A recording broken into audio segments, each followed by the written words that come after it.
Uh, okay, so here we talk about the feeling when the national flag is hoisted. Describe the emotion that rises when you see the flag there. Okay. Good evening, everyone. My name is Vishwa. Uh, I think so. I can mostly relate to this topic, and for especially for the Republic Day because I was in a defense school.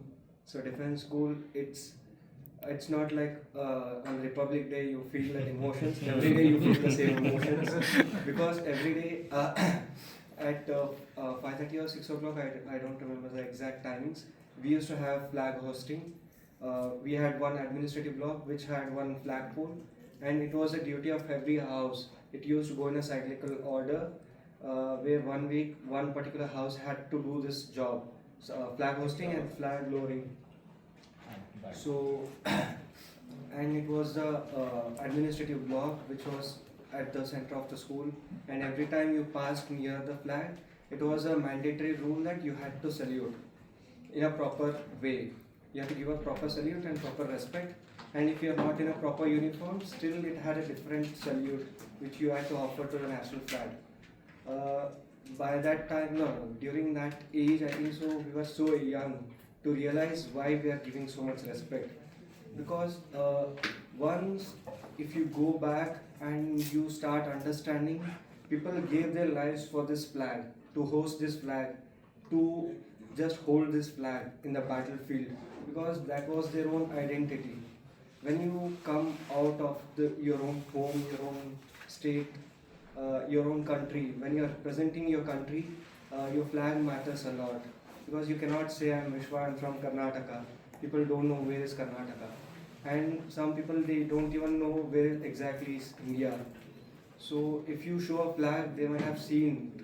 And especially when it is in a war-like situation, a flag, it just is your identity.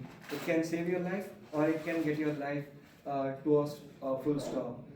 So especially on the Republic Day, I think so we used to have a routine of the complete preparation, at least 15 or 20 days before itself, the preparation used to start. Like morning, 5 o'clock, the drills used to start, like practicing for the parade, which will be held on January 26th. The complete rehearsal where we had a horse cavalry which would escort the chief guest from the main gate, and then chief guest would come, he would sit there, and then we used to have a proper parade in the drill ground. It was Kalpana Chawla drill ground, I think so. Uh, for me, it was just like a rigorous training, like 15 days. Every day morning, you have to get up by 4:30, prepare yourself by 5:15.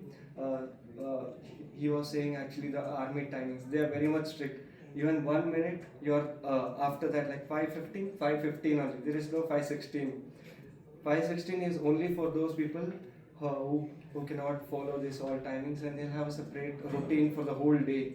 Because I remember facing one whole day punishment just because I was late for 2 minutes. Whole day punishment. So punishments are very much rigorous. And my principal, he was actually a colonel from the army. He used to say only one line: correct uniform, correct time, and correct decisions. These three, if you do, you won't end up in any of the bad situations.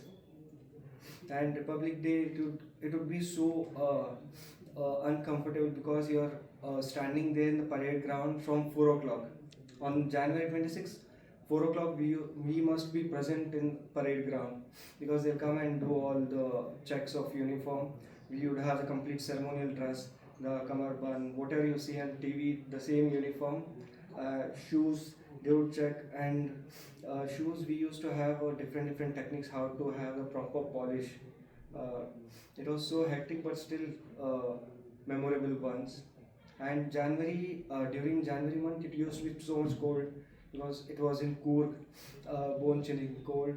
And once you're there from 4 o'clock, you're standing there, and by the time it reaches 6, chief guest will arrive. Like it was the standard time, 6 o'clock or 6:30, you would come by that time. And by that time, at least one or two members they fall because of like you're standing for 2 hours continuously in the cold without doing any movement. Like if I'm doing any of these movements, my body can uh, though that I'm just standing there. But once you're in a still position, you become unconscious and you just fall down. And there was a rule: if he falls down, also I cannot help him. The medical team will come and they'll take and go him. So main aim was not to fall down, because once you fall, parade ground was very much rough. The complete it was made of dambar, the thing, right? If you fall, it would completely damage your face, this part, whichever you touch.